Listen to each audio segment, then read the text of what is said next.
Hello, and welcome back to the Pure Nintendo Podcast. This is your weekly dose of all things Nintendo. My name is Jemma, and joining me again this week, I have my two very good friends. I have Kirk. Welcome back, Kirk. Hello, how's everyone doing tonight, today, this afternoon, morning, whenever you're listening? Yes, exactly. Welcome back. And I also have Trev. Welcome back, Trev. Konnichiwa, everybody. Switched it up. Nice. That's usually Kirk's job. Okay. Thank you both for joining me again this week. We have a big show full of lots of news to get through. We're going to talk about E3 news. Our Switch year in a review, of course, is out. A bit of Zelda discussion, Pokemon, the games we're playing, etc., etc. Let's get to it. So, to start with, there was some news during the week that dropped on Twitter from E3 itself saying basically that E3 is over. It was just kind of out there suddenly. And I mean, I wanted to ask you guys what you thought in terms of, were you surprised about this? How do you feel about this? You both have been to E3. I never even made it to one. So that's kind of sad for me. I'll never get to go to one. But the tweet was, after more than 2 decades of E3, each one bigger than the last, the time has come to say goodbye. Thanks for the memories. What do you guys think? I mean, we obviously had it cancelled this year. Like the 2023 edition of E3 was cancelled. Mm-hmm. Did you think it would come back? Were you surprised by this news? The funny thing about it for me was that I was not even thinking about E3 when they Right. made the announcement. And usually at this time of year is when I'm starting to get geared up about getting my media pass and such. Right. But I did not think a single thing of it until they announced that it was over. So I guess I'm not surprised because I wasn't wondering why we hadn't heard anything. Yeah, okay. Is that what happens usually this time of year, is when they start to get nominations for the people who want to come to the next event? Is that right? Yeah, they would usually, maybe even a little before this, start to talk about or make the announcement that, if you're media and you want to register or, whatever capacity, here's where you do it. Right. And then usually around like January or February, I think, is when they would start opening up your hotel reservation options and items like that. So, yeah, sounds right to me anyway. I could be off a little bit, but that sounds right. Okay. Interesting. Trev, do you have thoughts? I wasn't surprised. I think the writing's been on the wall, so to speak, for a while. It's easy to blame COVID and all that, but I think even before that, there were signs that E3 was maybe losing a bit of what it started as, way back in like the mid '90s. But I had a good run. I mean, 2+ decades, and I take a little bit of comfort. Well, maybe not comfort, but knowing that I went to the last one with Kirk, and Harrison was the other staffer with us. So that's kind of a cool thing to say. I was at the last E3. That is pretty cool. Yeah. So what year was that one? 2019. Yeah, 19. Wow. So it hasn't been around for quite a few years. I sort of forgotten that, actually. And I think we're realizing that maybe we didn't miss it as much as we thought, because especially being Nintendo fans primarily. I mean, Nintendo's been knocking it out with their directs. And this is true. Yeah.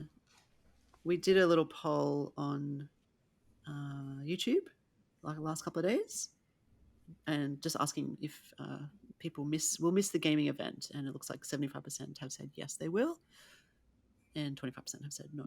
So, yeah, not sure who said the no's, but that's okay. I mean, yeah, I think some people, it's not for everyone, obviously. It's a bit like Game Award shows, Kirk. It's not for everyone. Yeah. Well, and the thing about E3 is that it's two different things to different people. Like I see a lot of people saying, "Well, it's already been replaced by the summer game show or whatever that thing is." What's that called? The Jeff Keighley's event. But I mean, if you're a fan at home waiting for announcements and wanting one big event to where you can tune in for 3 or 4 days in a row and see what people have coming out, then yes, I agree. But that's not what E3 was originally, and that's not what it was to an awful lot of people even now with the trade show aspect of it. I mean, that's how it starts, right? To get buyers in and developers and publishers and media and get people talking about games and make those connections. And that's what almost all expos are for initially, as opposed to we're going to have a big event that's going to blast out to the world and all the fans are going to see it. Both are important, but E3 served both those roles, and the Summer Game Show does not serve that second role at all. But I don't know that role is needed anymore. I mean, expos are dying all over the place. How long ago did it happen with Macworld for me when Apple decided we're done? We can just reach people directly, and people come to us when they, want to set something up. We'll let everybody else figure this out on their own. And once Apple pulled, then Macworld Expo died. And I only mention that because that's the first one I started going through before E3. Yeah, okay. It's interesting. Yeah, it seems like, I guess they have a finite lifespan, and there are others that exist. And Nintendo even had its own kind of, would you call it an expo? The one they had was it September in Seattle? It's like Nintendo's, I don't know what they call it. Oh, yeah. Yeah, that's more of a fan event, right? Yeah, probably. Yeah, I didn't go, so I can't say for sure. Maybe there is a lot going on behind the scenes, but it felt like a fan event. But you could argue in recent years that E3 had become more of a fan event, once they opened it up to the public. It wasn't just an industry trade show. And I mean, that has pros and cons, but, I think that was a factor maybe in its, decline. Certainly not the main thing, but just one of many elements that kind of added up. And, in this post-COVID world, they're realizing, hey, we just don't have that professional audience that we once had because there's more options now. Yeah. Well, and I think the fan event portion of it was a symptom of it, really. Like, yes, attendance was dying. People aren't making those trips anymore and spending that money. So let's get the fans in so that we still have 60,000 people showing up in a day. And yeah, it worked. But already that's an indication, even before COVID and everything else, that this type of event is starting to fall by the wayside. Yeah, makes sense. I know, and we were set. Excuse me, I was set to go this year, and I think this year did they make it a bit of a hybrid? Well, I mean, I know it didn't happen this year, but it was meant to be like a hybrid situation. There was like a media day or something, or 2 days, and then there was a fan day or something like that. They'd separated it a little bit. Yeah, they split it. The first couple days were industry only, and then the second couple days they were going to open a different area of the floor to the fans. Yeah, which could have worked well. We'll never know. Yeah, I was hoping. I was really hoping that was going to work. Yeah, that would have been cool. Really cool, I think. But anyway, I mean, the people who run E3, the company behind it, do they do other events? I assume it's ESA, right? The Entertainment Software Association. Yeah, so I wonder if they'll replace it with something else, or I don't know. I don't know what they'll do, but I guess they have other things that they present. No, the news will get out one way or another. I mean, even before E3, there was like the Tokyo Game Show and all those things. Back when I was like, a kid. So, one way or another, they're going to get what they need to industry folk and fans, especially now that it's gaming's grown so much. Yeah, and it has. I mean, that's a really good point. Look at where we are now compared to when it started 20 plus years ago. I mean, yeah, it's exponential, really, when you think about it. Millions and millions of gamers and millions and millions of, games and sales, and there's all sorts. How many consoles we have now? Think about the 90s. It was really just, it was more finite, like it was a smaller cluster to worry about. It's really expanded a lot since then. Yeah, so I guess sad news overall in that something has ended that a lot of people feel fondness for, and who knows what's next. But we do have other things like, I guess the shows we've mentioned, PAX, etc., that fill that void, plus Nintendo's Directs, like you said, Kirk. It's, did you say that? I think you said that. Yeah. Trevor, I think. Yeah, Trevor said that, sorry. But he's right. We are of like mind. Yeah. It's hard to tell the difference sometimes because we think so unilaterally. Yeah, cool. Anything else to say about E3 being over? Like, what's your fondest memory of E3? I guess that would be interesting to hear since you both were participants. Fondest memory in person or just overall? Yeah. I guess in person, but if there's a overall one that you can think of that's not in person, that would also be fine. Well, in person limits it for me because I was only at the one. But right.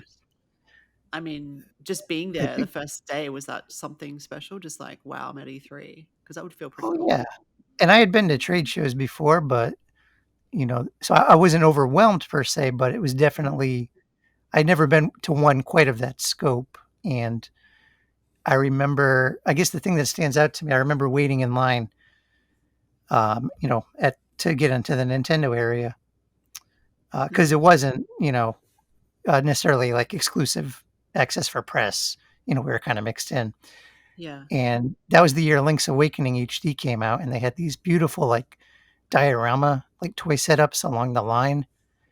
And I Cool. just remember staring at them and taking pictures, and I'm like, "This looks so cool." And then get to the game, and I'm like, "Wow, the game kind of looks like the toys." And you know, it was just it showed me that there was a lot of like pomp put into it, and not in a bad way, because Mm. a lot of E3 is walking and waiting and rinse and repeat. So to make the booths fun and attractive, even when you're not playing a game, that impressed me. Yeah.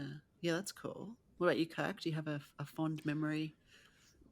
Actually, I have quite a few, so I won't go into all of them. I will Okay. reiterate, E3 is where I met Pure Nintendo. The first time I met Justin, we were in line for Nintendo's press conference. And I Cool. wasn't writing for Pure Nintendo then. I was writing for Technology Tell at the time. So I like that connection. Yeah, that's awesome.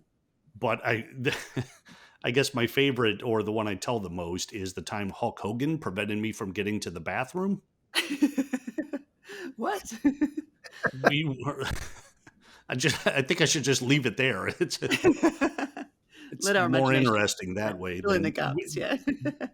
he must have been promoting a game. I can't even remember what the game was. I remember watching him talk a little bit. But then after that media event was over, I was in the hallway and I needed to use the restroom, and Hulk Hogan came out with this group of handlers, maybe bodyguards. Did he need bodyguards? They took up the whole hallway, and Hulk was walking so slowly. I'm assuming from the years of wrestling, or he was tired or injured or whatever. And I Yeah. could not get beyond any of these guys. I mean, if you have Hulk Hogan and then you have bodyguards next to him who are the same size as Hulk Hogan, all walking painfully slow, and they were taking up the whole hallway. So I'm just like trudging by. I'm like, oh my God, get out of the way. That's quite funny. Yeah, that's a unique You know, story right there. So He's not his own bodyguard, huh? Seems like he could be his own security. yeah. and we made it. I did not need to give him any tope suicidas or any other wrestling maneuvers I wouldn't be able to execute anyway. But the thought ran through my mind. Yeah. You can name them at least and describe Yes, how I to do can do that. them. Yeah. Oh, that's awesome. Well, thanks for the memories, I guess, guys, and thank you E3, I suppose, for bringing us whatever, over the 20 plus years. I do remember I never went obviously, but as a fan, watching it from Australia, especially before COVID, well, obviously before COVID because it wasn't on during COVID, but even sort of 10 or so years ago, probably just before I joined Pure Nintendo, actually, I would, and in Australia, the time difference is, got to take that into account because a lot of the things happen during the night. So I would wake up and have all these really cool announcements and things to catch up on, to watch. So it was almost like a little Christmas present. You wake up, I mean, not that it was at Christmas time, but you know what I mean? Like you wake up and there's a little surprise. Oh, I wonder what happened overnight at E3. So yeah, that was cool. Anyway, let's move on. So this time of year, speaking of Christmas, it is December. It's mid-December. It's almost the end of the year, and Nintendo has this kind of annual tradition where it sends out an email to account holders to say, "Here's your Switch year in review data," and you can go online and look at your year of games in Nintendo's eyes, at least. And it's personalized stats. I assume we've all received this email and checked them out online, and it's always very interesting to see. There's some really cool stats. It's like they give you your monthly stats, like which months were your busiest months, and mine were January and May, just FYI.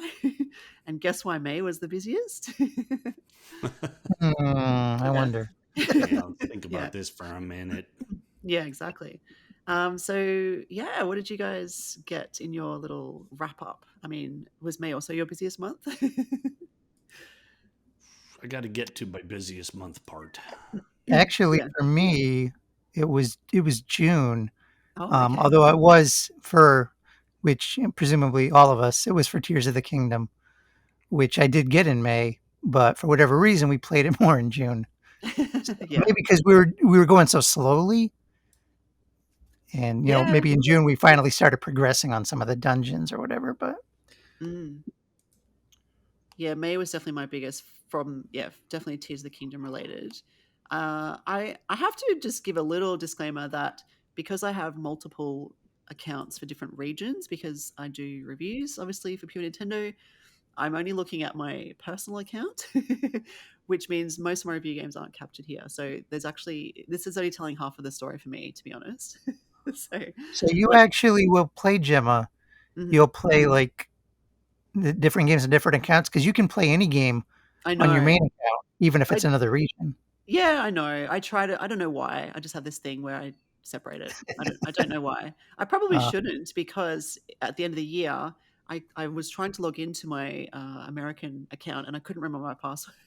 Like, I want to see, compare, like, because for example, on my personal account, I played 40 games this year, right? And I wonder how many games. I imagine it's probably on par, if not more, because I did at least 40 reviews this year. So I'd love to see, yeah, how many I actually did on my, like, American account, my US account, which is the one I use for Pure Nintendo. So yeah, I would be interested. I'll have to check it out. I tried to do it before the show, couldn't log in. So I'm like, oh well, this is the first one at least. So things like, yeah, Tears of the Kingdom, Mario Kart, those kinds of things I do on my Australian account. Also, that is the and only. Kirk's thinking that, hey, this is why I only have my one account. I don't Yeah. have to worry about that. Yeah, see, I got 100% accurate results here. Yes, exactly, exactly. I know. Maybe my New Year resolution should be to just use the one account. And the other thing is, it's silly because I only have the online connection in my Australian account. So if any of my review games need online connectivity, I actually do have to use the Australian account. So it's not even accurate from that perspective. It's not clear cut. Anyway, sorry, that was a little divergent there, but what's your highlights, Kirk? What's happening? What happened in 2023 for you that you would like to share? Well, the funny thing is I'm looking at my monthly playtime here, is the drop off is significant. Um, Hmm. my busiest month was March. I had 118 hours. Um, Right. February and April were right there in the 116, 112. May, I only put in 95 when Tears of the Kingdom came out, but that's also because my son was playing it. Right. So we Hmm. probably put more time into the Switch, but his account, accounted for probably half of it. But Hmm. boy, you look at August, 48 hours, October 41, November 37, which sounds to me like I'm doing my review games and not a whole lot else. I don't have any games that I'm really just digging a lot of time into. So, I mean, Hmm. I don't know if that's always the case or if it's just because we're at the end of the Switch's cycle. Yeah. Um, Interesting. but my top game was Tears of the Kingdom. Hmm. Second place was Atelier Ryza 3. And Cool. third place was Fire Emblem Engage. Nice. What about you, Trev? What were your top three? Yeah, well, Tears of the Kingdom was the front runner by a huge margin. Yeah. Um, Actually, some of my biggest, my other big month was January. I think, like you said, Gemma, Hmm. that was the case for you as well. And I had an old one from last year, which was Pokemon Arceus, which was one of my favorite games from last year. It was actually runner up for Game of the Year for me. Hmm. So that got a ton of time early in the year. Also, Metroid Prime Remastered. That was another early release Oh, from okay. early this year, and that got a lot of playtime. Um, before Zelda came out. So, Hmm. but yeah, it's interesting looking at Tears of the Kingdom in triple digits, and then seeing these others in like a couple dozen hours at most. Yeah, right. Yeah, it's the same story for me, I think. In fact, mine's very similar to yours, Trap, because Tears of the Kingdom is number one, obviously. Then my second one is Mario Kart 8, actually, Deluxe. So we spent a lot of time playing that this year. And I mean, we did have a lot of DLC for it. I do tend to play it when family comes over. We kind of just always pick up Mario Kart 8. So it does get a lot of love. And then the third one for me is also a Pokemon title, but it's Pokemon Violet, which I spent a lot of time in January playing. And that's from last year as well. So it Uh, doesn't even go towards my game of the year or anything like that. But Yeah, I was on holidays in January because that's our summer over here, and I had some time off, so I spent a lot of time catching up on that game because I think it came out like October, November last year. So yeah, that's kind of Yeah, just catching up. it's funny to me that you guys have such a drop off after Tears of the Kingdom because my Yeah, top 3 games are separated by only 13 hours. right. There you go. Huh.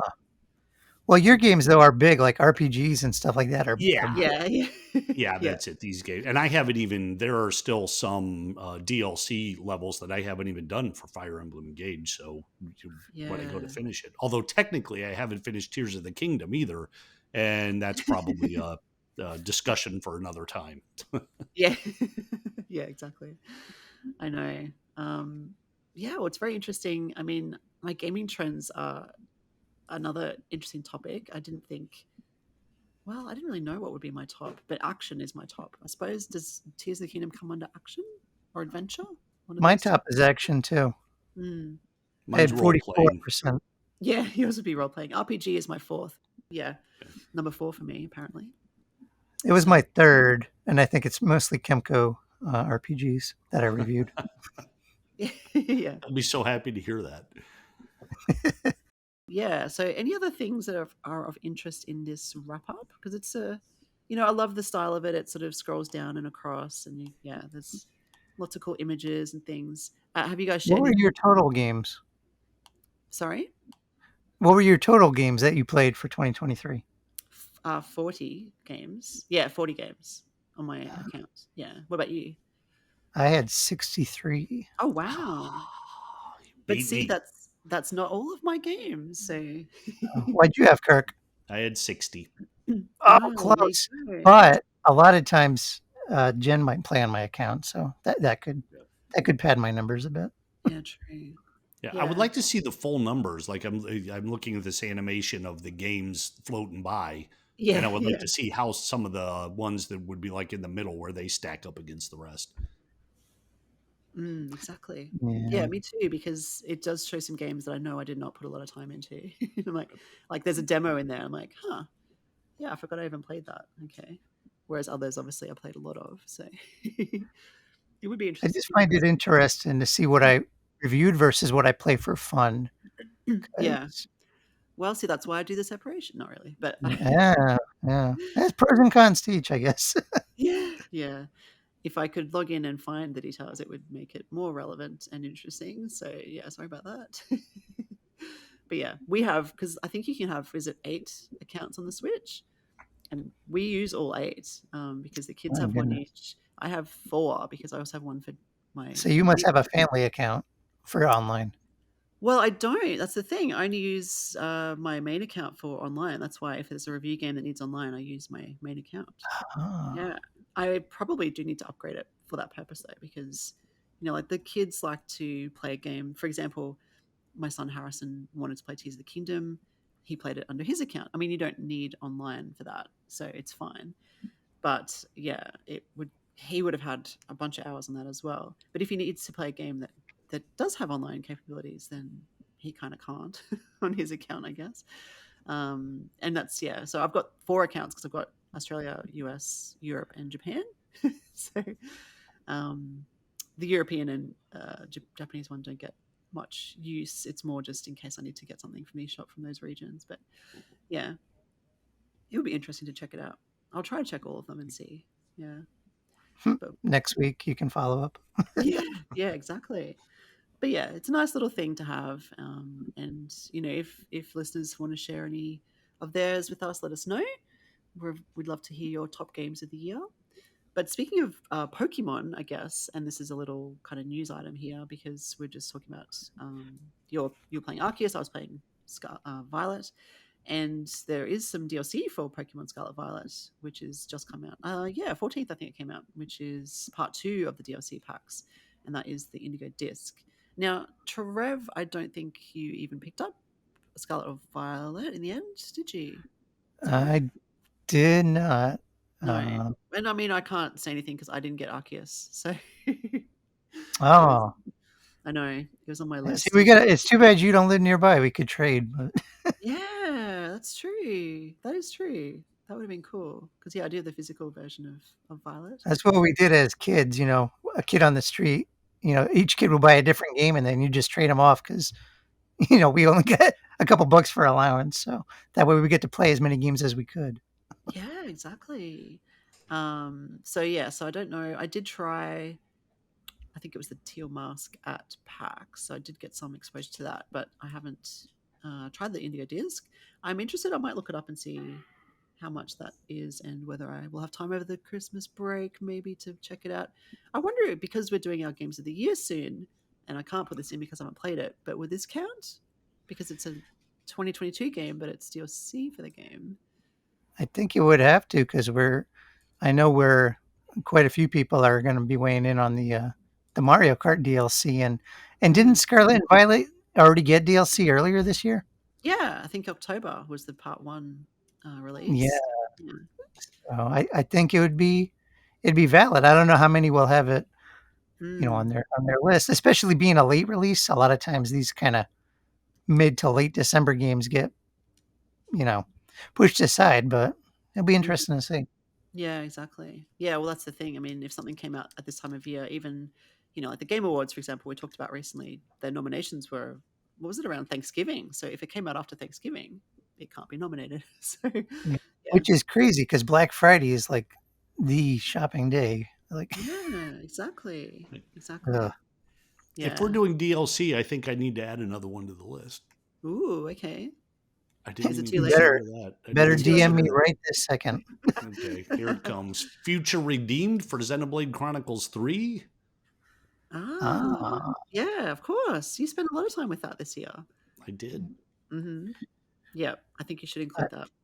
I will say, not to get off topic, but for our personal staff voting for a top 10, man, we got a real duke it out battle between two particular games. Ooh, fun. Okay. And I'm soliciting votes from people who didn't vote just to break like a tie. Like that's how. Do I have an opinion on these games? Did I weigh in on either one? You did. You weighed in on both, actually. So all right, I'm ready to go. And so did you, Jemma. Yeah, interesting. Yes. So well, this is the closest vote I've seen, and I've been with Pure Nintendo now for 10 years, and this is the closest I've seen since Splatoon versus Mario Maker on the Wii U. Oh wow! Okay. Which was like, I think one vote decided it, and this is comparable. Yeah, interesting. That's really cool. Are we? So we're saving this for our special Game of the Year podcast in a couple of weeks. Is that right? Yeah, because who knows if somebody's going to vote or change their mind, or I mean, I'm looking at these numbers and I'm like, oh man. Yeah, it's exciting. If it's a tie, you probably get to make that call and break the tie, I guess, right? Yeah, you're vice president. You're our Kamala Harris. Casting that vote to get the bills passed. I hadn't thought about it. I think then I'll dig deep. I'll reach to past contributors. Be like, hey, James, what do you think of? Yeah, James. Tristan. Yeah. That's a good idea, actually. So get some special guest input. Yeah, I love that. Cool. All right. Well, I look forward to hearing more about that soon. Just another piece of interesting news, because we were talking about Tears of the Kingdom, but series director, is he the director?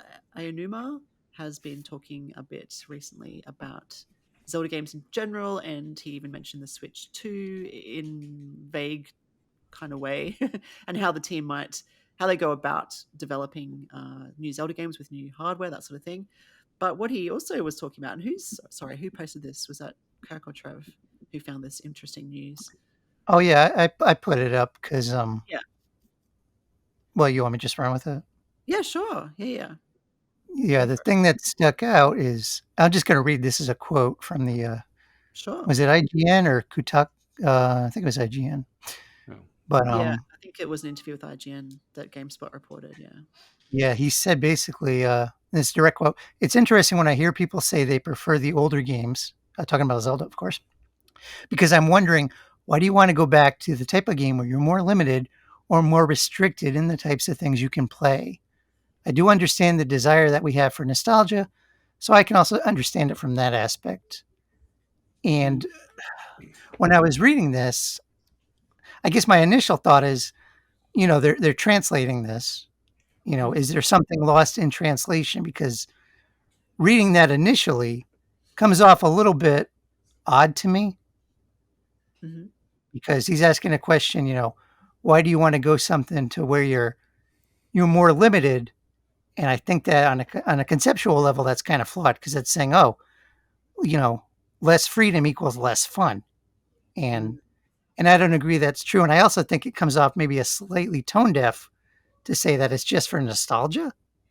Yeah. But I have to wonder if something was lost in translation. I do not think he would be intentionally disrespectful to his audience. I don't think Nintendo is ever intentionally disrespectful. That culture, I think, is they really want to please people, but Mm. Yeah. it's something to think about. Yeah, it is exactly. I think, he definitely spoke about innovation, and I think that's also a very Nintendo based theme. Like they are, we've seen that with console after console, from the 3DS, Wii, etc., Wii U, even with the gamepad, even the Switch with the hybrid console. Like they're always innovating, and I guess they do the same with their games. Like they always try to take it to new places, but that doesn't mean the older styles don't have a place either, right? So, and Nintendo, it's funny because speaking about nostalgia, Nintendo relies on nostalgia a lot, I think, with their, like, the online collection that we have, the virtual console previously, all the old games, and then the re-releases like Super Mario RPG. They do rely on that nostalgia quite deeply, I think. Nintendo fans are quite nostalgic for those older games. So you definitely wouldn't want to disrespect fans that way. So maybe it is a case of lost in translation or whatever. But I don't think he was trying to be disrespectful. And I don't think, yeah, I don't think he meant that at all. I think he's just, Yeah, I think that's like more of a knee jerk reaction. But yeah. I guess I would say if you're genuinely, sometimes people say, I don't know if it's a defensive mechanic. It'd be like, oh, I can't see why somebody would like this, or I don't understand. If you Mm, genuinely want to understand, Nintendo fans are not shy about sharing their yeah. opinions. Yes. So you're really only limited by your own desire to understand why somebody can love an open world Zelda and a linear Zelda. Yeah, Why somebody exactly. longs for traditional dungeons. These Mm. aren't difficult concepts to wrap your head around, even if you individually don't agree with them. You should at least be able to understand them. Yeah, yeah, exactly. And I mean, the same could be said with Mario. Mario has traditional 2D platforming roots, and then it has a 3D side of it as well, and they both coexist quite nicely. We just got a new 2D Mario recently, even though it was very fresh and different. It still had at its base, it was still a platformer with the usual Mario mechanics. And I'm sure there's going to be some sort of Odyssey sequel or a new 3D Mario at some point, probably Switch 2 related. But those two, that Mario seems to be able to coexist in both worlds, and I think Zelda should be able to as well. Excuse me. There's no reason why we can't have the 3D, these open world kind of experiences, as well as the top down ones that a lot of fans love, including myself, and I know you do as well, Trev. So Mm. yeah, I hope it's not a sign, but I think maybe they seem to be riding pretty well on the waves. I don't know, is that a saying? The success, riding on the success of the Breath of the Wild and Tears of the Kingdom, and probably they'll continue in that vein in some way, or some shape or form. But we really don't want them to forget about Zelda's roots, and yeah, hopefully there's a future for that kind of side of things as well. Do you have an opinion on that, Kirk? I do. I think usually when someone makes a statement like this, my first thought was what prompted it. Like if you put out Breath of the Wild, you put out Tears of the Kingdom, and these are huge, very open, very fun games to play that just got absolutely fantastic reviews. And then you've got people coming up to you and saying, "We don't like this. We want to go back to the old thing." That's going to put someone on the defensive, I think. Um, so he's probably asked that a lot, and now is just confused about, well, I don't get it, because Yeah. maybe this is the game that Zelda would have always been had the technology always been there.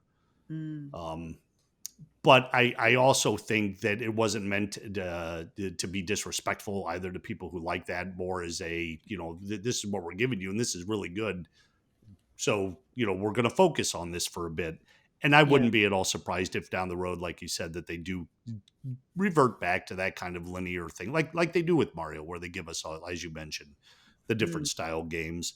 But right now, if this is the direction they're going and they're having fun developing it and they're very proud of the work they're doing, then keep it up, guys. Don't let people tell you what to do. You're the developers and you're making a lot of money. Go. Yeah, exactly. And I mean, obviously, we just have said how much time we spent with Tears of the Kingdom this year, so we Yeah. obviously got a lot out of it. And it's sold really well. It's got, like you said, really good reviews. So why not continue? Yeah, interesting. Although I will also add, going back to, I mentioned that I haven't finished Tears of the Kingdom, and I don't think I'm going to, Mhm. because after putting so much time into it in May and June when it came out, then I put it aside for other games and reviews. I went back into it in September and found that I just really didn't care about where I was or what was happening with the story. I was more frustrated about having to continue to build more stuff. Yeah. So Yeah. along those lines, although you sink a lot of time into this game and it's great when you're into it, it's less likely that I'm ever going to push all the way through and get it done. Whereas I absolutely would have on the more linear games where the story drives everything and you're kind of Mhm. shoved down very speedily from beginning to end, as opposed to just side venture, side quest, do this, build this. So I understand the appeal of both games, but I guess that's what I'm saying. I like them both. I will spend more time on the open world games, but it's less likely that I'm ever going to finish them because it's easier to just lose interest after Mm. 137 Yeah. hours.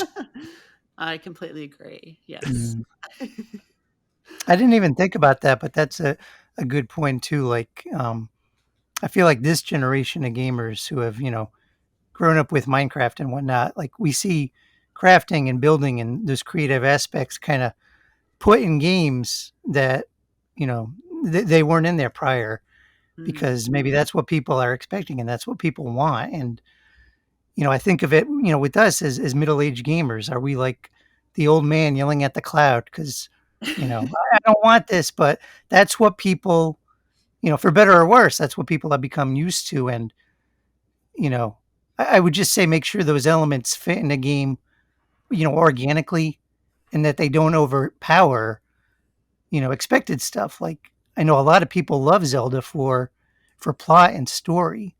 They were usually secondary for me, but if you're looking for that type of tale, these new games, they don't deliver it in the usual fashion. So Mm.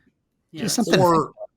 to think. Or at least don't put things in the way when we want to go to the story. And that's what the crafting was. I mean, you had to build so many things just over and over and over again. I thought, I just want to get across this river. I don't need to spend 15 minutes building this massive bridge or jetting off on a tire or something. And I'm going to flip over to Fire Emblem Engage real quickly too, because that's what I love so much about this game. Was they, after three houses, where there was so much to do with this school, and there were dances and choir practices and just so many things that were distracting you from the actual gameplay, and they shoved all that aside, or at least minimized it in Fire Emblem Engage. So if you wanted to get in and just have turn-based battles and a story that pushed from battle to battle, that's what you got. And that's why I was so happy with Fire Emblem Engage, Mm. is because they didn't let anything get in the way of the core gameplay. And so it was just a much more enjoyable experience from start to finish. That is a good point and a good comparison. And I agree with that as well. I did enjoy my time with Fire Emblem Engage a lot more. Well, I mean, Three Houses was really good, of course. It was wonderful and beautiful, and there was so much to do. That's a really good analogy, or a really good comparison. Those two Fire Emblem titles versus Tears of the Kingdom and a more traditional Zelda title. Because yeah, you're right. They do. It's not bloated exactly. It's daunting. I find it daunting. Yeah. Yeah, because I liked both games, but I will never pick up Three Houses again because even if I want to play one of the different characters, I know all the things I'm going to have to go through again that are Yeah. fine the first time, but maybe not necessary a second. Whereas Fire Emblem Engage, Yeah. I'll play it over and over again and just focus on different characters because it's just battle and battle, and occasionally you're doing something off at that island or whatever we were on, Mm. but it wasn't nearly as invasive to the process. Yeah, interesting. And I know because Trev, you replay Zelda games quite often, like Ocarina of Time or something, or maybe A Link to the Past or whatever. Do you think that those linear styles are easier to replay?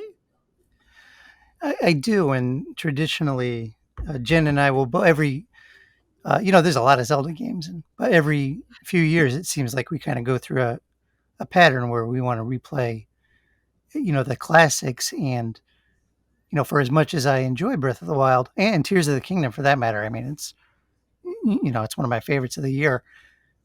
They do lack some of that immediate appeal. I can't just.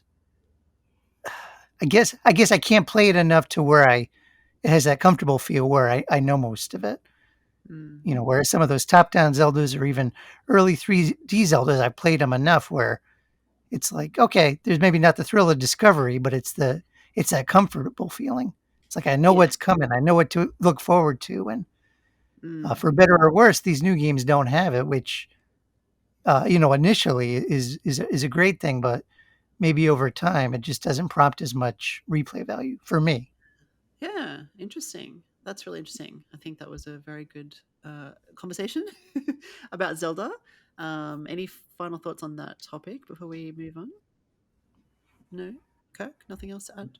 Nope, I've said my piece. Said your piece. Okay, good. Well, thank you. And listeners, let us know your thoughts on traditional versus open world Zeldas because it's worth discussing. I think it's a huge conversation piece. And I mean, it sounds a little negative. We're not. Obviously, we loved Tears of the Kingdom. It was our most played game of the year, and it's going to be in our top 10 for sure. But we just don't want to lose that. Yeah, classic style, the linear style, the top down style. Absolutely. I would be very if Nintendo announced a new game in that vein of the top down linear style, I would be super excited and I would pre-order it straight away. Anyway, let's move on And to it some would, games. sorry, Yeah. Gemma, just Sorry. on Yeah. that note, Yeah. too, it would tide us over because what was the gap between Breath of the Wild, that was a Oh launch yeah. game, Mm-hmm. 2017, and Tears of the Kingdom, which just came out this year? Mm-hmm. That's why, I love like Link's Awakening. It was a smaller game, but, I can play through that in 20 hours. I could beat that 5 times Mm. and still not play as much as I have with Tears of the Kingdom. So you can see why it's easier to replay. And Yeah. or even Skyward Sword, these other games tide you over while you Mm-hmm. wait for these massive open world epics. Mm-hmm. Yeah, and they do take a long time to develop because they are so huge. And I guess the next one is going to have to be bigger and, I mean, bigger and better, right? Like he's said that. Aonuma said that they always look for new things to do, new things to try, and that's one of the great things about Nintendo. But don't forget where you came from. Is the message there. Cool. Well, let's move on to some games that we're playing that at the moment, and I'm excited to get to yours, Trev. But I guess should I start with mine because I'm at the top of the list? I don't know. I, mine won't take too long. Mario Kart Tour has a holiday special at the moment, and I know I keep talking about Mario Kart Tour. It's a mobile game, but I really like it. I play it every day. I just jump on and do a couple of races. It's so fun. And I've mentioned this before that every 2 weeks they have a theme, and of course at the moment it's a holiday theme. So I've just bought, exchanged for rubies, which you collect over time. I've just exchanged rubies for like a holiday Mario. He's like got a little Santa hat on. I just love collecting all the characters. But the tracks are really good. And I've said this before, but I really hope somehow that these cool tracks can make it into a Switch or a Switch 2 situation because it's not just what they do is they don't just have the tracks that you know and love, but they mix them up. They add ramps everywhere, or they reverse it and then add speed boosts everywhere. It's just they kind of it's like a remix, and it's really well done. I really really enjoy it. So it keeps it fresh, it keeps it fun, and I just wanted to throw that out there again because I'm still playing it quite a lot. And every 2 weeks or so, the reason I have to keep coming back is because you get rewards for obviously completing all the tracks, and there's like a bunch. There must be like there's 4 tracks per cup, and there's like 10 or 15 cups every 2 weeks. There's a lot of tracks. And then there's like one set that's like a competitive set, and whoever gets the most points gets all these cool prizes, like a new character or a new cart or something like that. So there's some really good players, and I was number 1 and now I'm number 2 in my current race, and I'm like, oh, now I've got to get some more points. So you replay them to get more points. And you use things like boosts, and every time you get a coin, it like adds a tiny bit of points. So you try to collect all the coins, you try to get all the boosts and the jumps, and yeah, it's addictive for me. Gemma, hearing you talk about Mario and the Santa hat makes me think of Smithers talking about Malibu Stacy, but she has a new hat. Yeah. It's like, is that all? Yes, exactly. It's Mario with a new hat. I need it, of course. It is cool. Yeah. So that's why, and that's probably why Mario Kart 8 is in my top played list, because I do play a lot of Mario Kart and I really love it. I have to say, I had a short break from Mario Kart 8 semi recently, and I was playing a lot of Tour, and I went back to Mario Kart 8, and because it's quite different the way you play, because on mobile you're just using touch to control your directions. Obviously in Mario Kart 8 you're using buttons and control pads and stuff. I was really bad at first. I'm like, oh, whoops, I need to actually control my character a bit better. So yeah, need to practice. You need to like focus on both styles and switch between them. Do we want to go to Kirk next, just in case you need to leave at some point? Do we want to go to Astor? I'll be fine. Yeah, let's hear what you have to say about your next game, because this Okay. one sat in our review queue I for know. quite some time. Quite some time. So EA Sports FC24, which came out I think September or something like that. It's been in our queue for a while. It's just sat there looking quite sad, and I finally picked it up just yesterday. I felt sorry for it, but to be honest, I don't play a lot of sports games, and I think maybe none of us do, which is why it's sat there so long. So let me start by saying this game is like a 29 gig download. I had to archive so much stuff to install this game. It's huge. Like, it's bigger, I think, than Tears of the Kingdom was. I think it's the biggest game I now have. So I think that's why it sits. I got to be honest. I think because I do like some of the sport games. Like I grew up with FIFA, like on the 3DO, and just from experience, I know even a physical cartridge. I got one of NBA 2K, and it still took a ton of gigabytes to run the updates and all this stuff. And I've even turned down codes in the past because I said, you know what, our staffers they don't want to archive dozens of games or buy a new SD card. In this case, the code came unsolicited, so that's why we have it. But yeah, that's ridiculous. It really is. It's huge. And I mean, when you start playing it, you can see why, because there's a lot of video, like there's a lot of animation, right? There's all of these players are real players from all over the world, and that's one thing that it definitely has in its favor. You can choose any team you like. Like I chose Brisbane, like the Brisbane Heat, which is my local team, I guess. So that's an Australian soccer team. And you can choose anyone in Australia, anyone in Argentina, or Denmark, whatever, the US. There's all the teams you can choose. So there's a huge roster. All the characters are real life characters, have names. And when you start up a game, there's it's like you're watching a live match, right? So there's the players go on, they kind of shake each other's hand. There's a ref who sort of points, you're going this way, whatever. Even the kind of show, the commentators come on and start talking, and it's like they're actually live. I mean, I can't imagine how many hours worth of dialogue they must have recorded to make it seem that way. But they're making comments on the goals that you miss and the goals that you get, the tackles, etc. So it feels very immersive and engaging in that way. So you're very much a part of the game, and it's quite fun. So my nephew is quite a soccer fan, so I thought, well, he's coming over, this would be a good one to play with him. So we played it together. We had a few matches. We won. We did really well. We were very excited. We were high-fiving each other. So if you like sports games, and particularly soccer, I guess, it's going to fill that need. It is like FIFA. It is a big title that that has so many different modes. It's quite overwhelming. I have to. The menu probably is a little daunting, and I need to kind of nut out what each thing means at the moment, because I sort of just tried to find how we could quickly jump into a game. But there's obviously a series you can do. You can create your own team. You can do all these sorts of things. There's a lot of online connectivity. I think, one aspect that's, I guess, maybe a negative, if you've ever played an EA game, I think you have to connect it to an EA account, which is kind of annoying. You definitely need the internet for this one, so you have to have an online connection. So there's a few little things like that, but the game itself, it plays pretty well. It's pretty fun. I didn't notice too much in terms of glitches or stuttering or anything like that. We had one random thing where the goalie was just standing there for a while, and we're like, "Why aren't you kicking the ball?" And eventually, it kind of reset, and he not reset, but like he moved into the right spot and kicked the ball. But we thought it was a glitch. We thought we were going to have to turn the game off, but he was standing there for like, I don't know, 20 seconds. I'm like, what's going on? What are you doing? That's soccer, right? Yeah, maybe it was just part of the game. I don't know. Yeah. So the animations are quite good for the Switch, I would say. I haven't compared it to like the other consoles, but it's pretty good. Like, they look pretty realistic. You can tell it's not video, and they sort of sometimes move a little bit, like maybe their feet don't quite touch the ground, but generally 99% of the time it looks pretty good, I would say. A bit of stuttering here and there, but generally the animation's pretty smooth.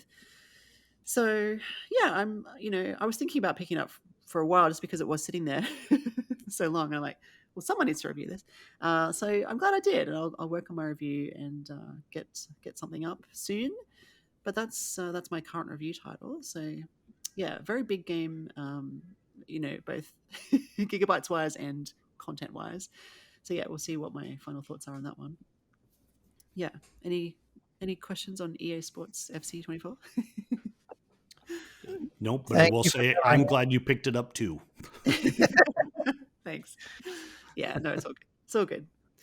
Well, let's move on to Kirk's title. Is this a review title?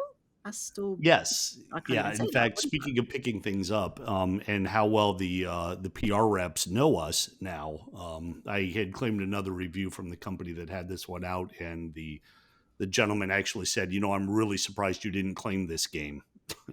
Oh, and I said, okay. I said it was on my list, but we've got a lot in the queue, and I was afraid we wouldn't be able to get to it in time. So if there's no rush, I'll be happy to take it. And he sent me the code. Oh, nice.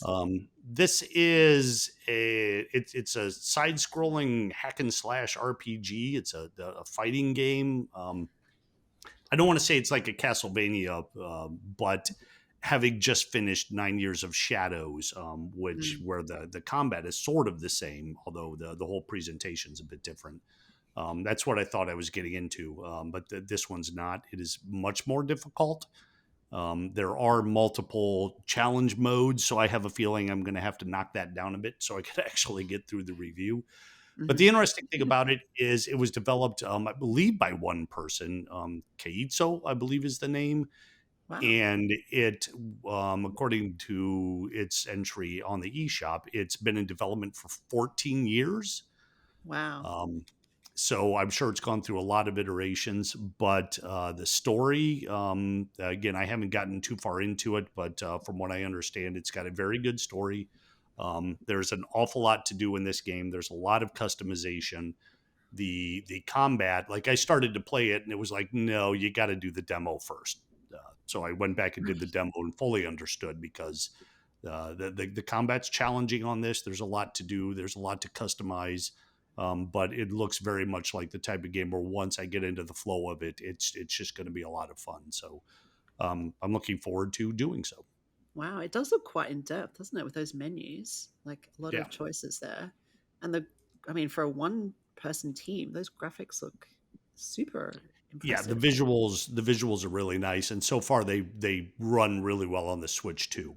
So, and honestly, with this type of game, a lot of the appeal is that, like, I like going into new worlds and finding new attacks and seeing what they look like, and of course the boss battles.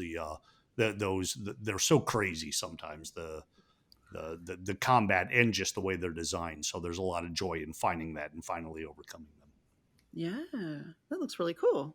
Yeah, is it a giant purple dragon in one of the screenshots? Looks pretty impressive and Yeah, hardcore. haven't made it there yet, but Yeah. I'm sure I'll counter a lot like that along the way. Yeah, nice one. Thank you, Kirk. Trev, we finally are playing the game that is Here known we as go. Pikmin 4. So glad you could join the party. What do you think? Yeah, How's Pikmin 4 going? better late than never, right? Yeah. I knew this was going to be a staple in our year-end list, and I said I don't want to be the only one who hasn't played this, so I picked it up, and it's great. Surprise! I knew it would be. Um, Yeah. Yeah. I've liked all the Pikmin games, and it's already jumped into like my top 5, and we're only I don't know, we're only a few hours in. I've been playing with Jen. Hmm. I will say one of the things that I liked more than I thought I would is the sort of two-player type thing they have. Oh, yeah. Because originally I was thinking, oh man, how do I go from like Pikmin 3 had like what on the Switch the split, right? Hmm. And then I have to do this just shooting these pebbles. Like, how's that going to be? But I'm having a lot of fun. Like Jen likes running around, and I've been picking off enemies from a distance and Yeah. shooting flowers, and I've been shooting the little Pikmin in the butt when they're like carrying things so they run faster. And I think it's a neat little way to trade off and take turns and still have a cooperative experience. Yeah. Yeah, exactly. Mm. It's better But than yeah, it could have been. Like, it could have been wasted. I still would prefer the co-op, but it's not as simple as, say, the Mario, what was it? Mario Galaxy's two-player kind of thing. yeah. Yeah. And This is it's neat too, because like when we were in uh I don't know what you call them, but like those levels where you're going, it's like sort of a time thing. You're going against like the Pikmin like humid hybrid guys, oh and they're yeah. like, we want to see how good you are with Dandori or whatever. And Yes. like you're running around, and Jen's like, quick, get that enemy over here. And I'm like, no, no, turn this way. And it's like, I'm like, it's just a lot of chaos in a good way. And I also like being able to have the pebble shooter because you don't lose as many Pikmin. It's Hmm. just Hmm. it was always gut wrenching to me to see the little guys get eaten and Yeah. hear their squeals. And this way, I think we've only lost very few, compared to all the other Pikmin games where they were just casualties of war. Yeah, exactly. That is a really good point, and I love that aspect as well. And so does my son. He hates it when the Pikmin perish. So, yeah, we try to keep as many as possible. And when you get to the nighttime, because I'm assuming you're not at that point yet, but it's really useful at nighttime because those enemies come charging at you. They have those red eyes. Kirk will know what I'm talking about. Oh, And yes. yeah, having someone on the pebble shooter at that point is really helpful. Yeah, Yeah. we just rescued the last member of our team, so I don't know if that at what point we are in the game, Mm. but There are a lot of people to rescue. Yeah. well, at least of the core, like the core picture team. Like I think we're a little over a week, like in game, like we're on day 9 or something. So Cool. Oh, that's awesome. I'm really glad you got to try it before the end of the year.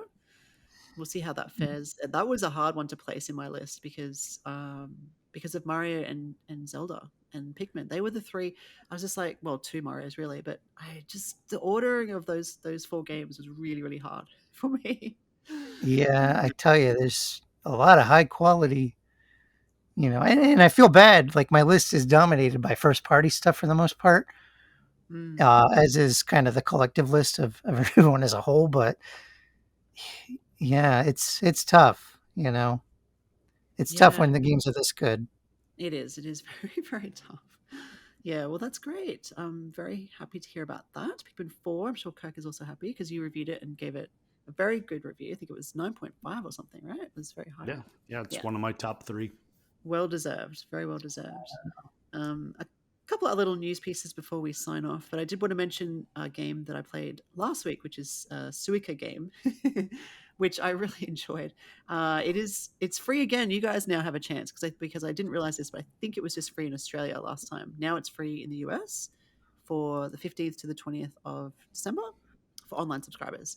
So this is an example where I have the game installed because I played it last week. I can't play it on my US account because I don't have the internet. Does that make sense? I'm not an online subscriber for the US account. So You I got to get can't that play it. family account. Yeah, exactly. But it's there if you're interested. It is cute and a time waster, but it's fun. The other piece of news is another Code Recollection has a new trailer and a demo. So this game comes out on the 19th of January 2024, so it's about a month away, and it's a collection of 2 games. I believe one was it a DS or a 3DS game, and one was a Wii game, I think.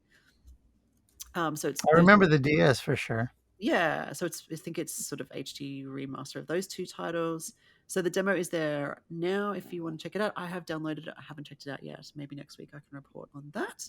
But yes, just wanted to kind of highlight that for everybody listening and for you too as well, in case you're interested. I know Justin, I think, was quite interested in this one, I believe. I'll grab it. Yeah, might as well. I mean, the demo's out, so yeah, I'll give it a go during the week. But we managed to hit the hour pretty well there. Was there anything else you guys had to say or wanted to add before we sign off? I would just ask maybe listeners, depending on where you're listening to the podcast, if you're able to comment, let us know what your favorite Switch games were for 2023.